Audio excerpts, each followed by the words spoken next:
Happy Monday morning, everybody. Sitting here by the swimming pool. Can you hear the water running? Nah, it's all right.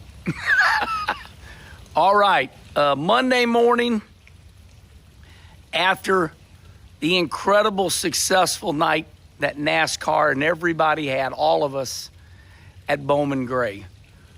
Who could have ever thought that it would have been that perfect?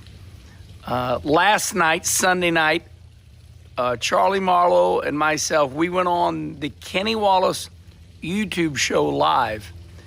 And as we were talking and communicating with the fans, we realized it's been a long time. I deemed it the best start for NASCAR in 20 years. And of course, here's why.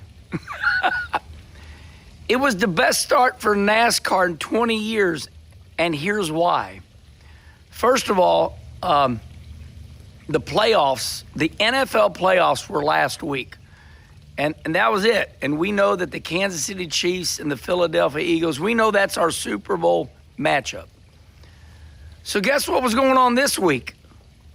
That's right, nothing. NASCAR hits a home run with the date. There was nothing going on. And Fox TV, they continue to deliver. They are the place. Let's just face it. All the racers are there. The broadcast was out of this world. You got Kevin Harvick, Clint Boyer.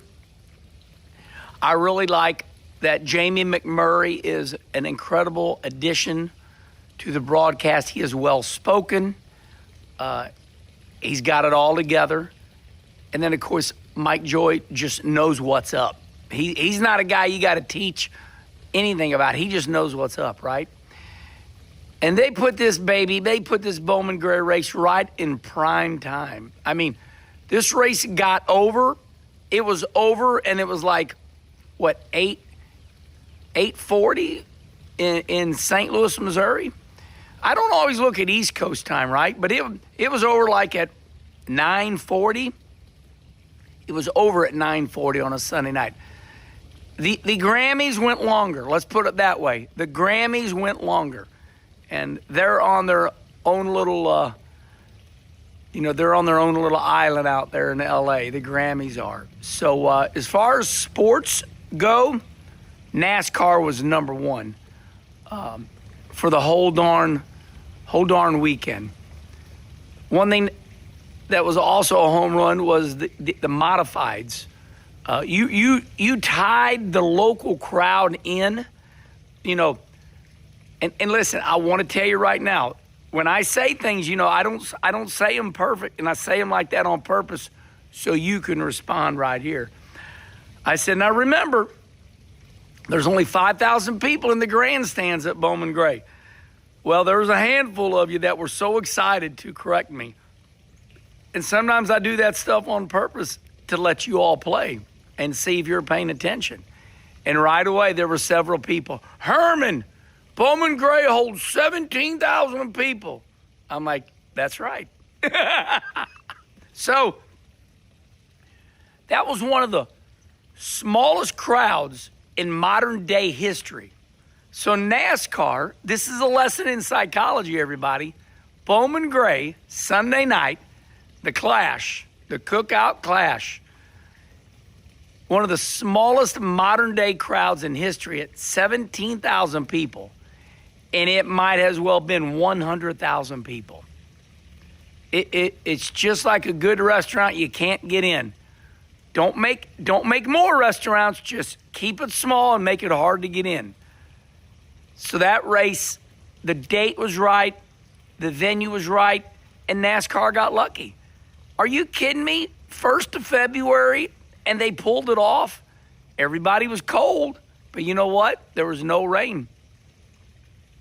For all these reasons, that's why I say the best start in 20 years for NASCAR.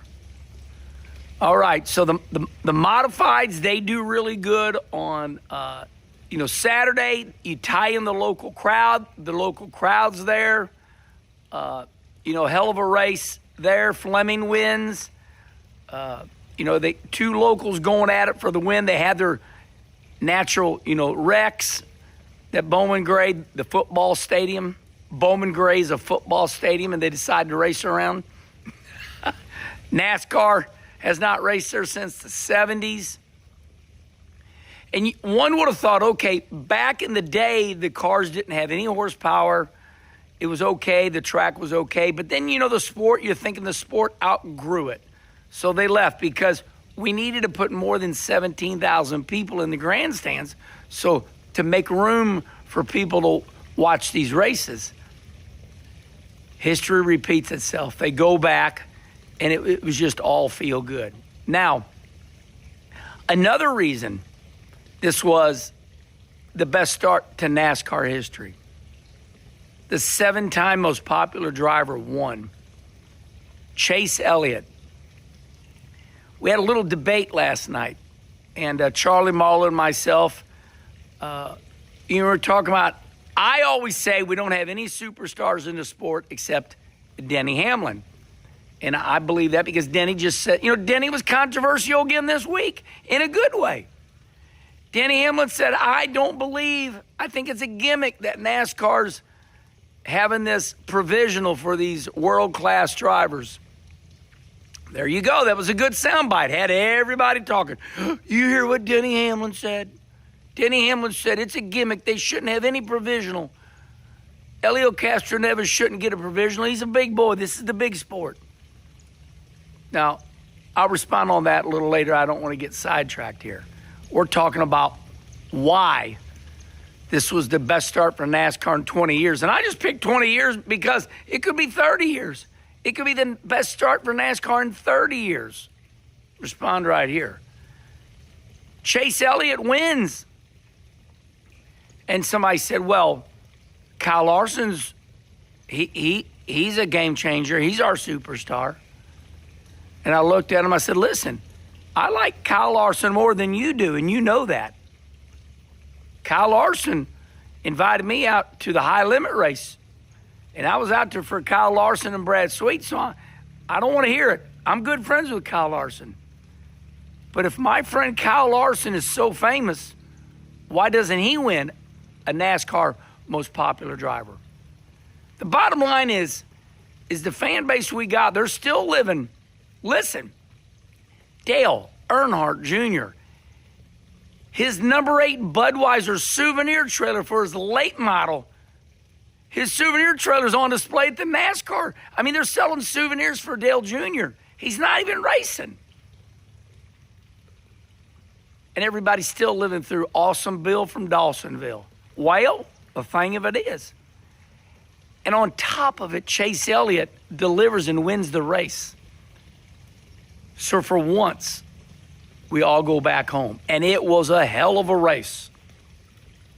Of course, the last chance qualifier went the way we thought it would go. Desperation, dive bombing, wrecking each other. And it was really cool to see Kyle Larson come from mid-pack and win that race.